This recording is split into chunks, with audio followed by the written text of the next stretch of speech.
Hey guys, thanks for checking out the video. Pardon the hum of the AC in the background, but that's why we're here, because now it's humming. It wasn't humming yesterday. It's that time of year where the ACs are running pretty steadily. The sun's blasting. It's pretty hot outside, and we want these things to keep running to keep us comfortable while we're inside.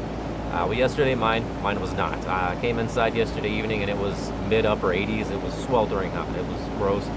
The AC was running. There was air blowing around, coming out the vents, but it was all hot air.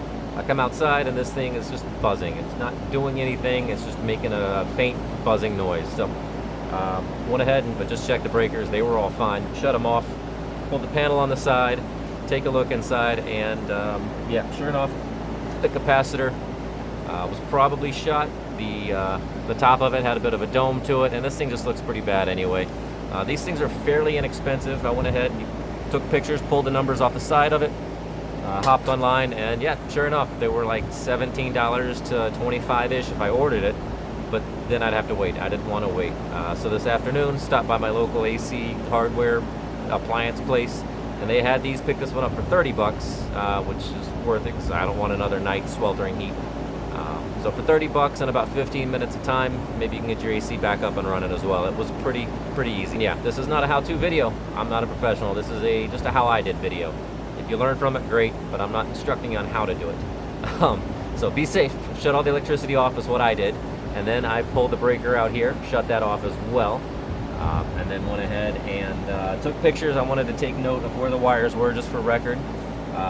And yeah, if you take a look at the numbers on here as well, 440. That's a lot of electricity. So we want to discharge the capacitor. We'll show down here. Take a well-insulated screwdriver. Again, 440 volts. You don't want to make a mistake with that. Well-insulated screwdriver. Discharge by touching all the pieces together.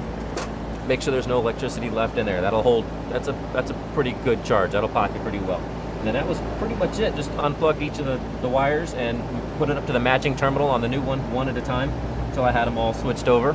There's one screw holding that strap in. Just took the screw out, put the new capacitor back in, put that screw and strap back in, put the breaker back in, went inside the house, hit the breakers back on the main circuit breaker, and then went back to the thermostat, turned the thermostat on, and I could feel cool air coming out almost instantly. Came outside, and here it goes, making its humming away like it's supposed to. So all in all, again, it was 30 bucks and 15 minutes worth of time to get my AC back running. Hopefully that'll save you a service charge, service call, and miserable days, miserable nights in this heat, and keep your house nice and cool. Also, while I was out here, I noticed it's time to replace the foam insulation. That's the return. The Freon, the coolant goes inside to the AC handler or the box and all that inside.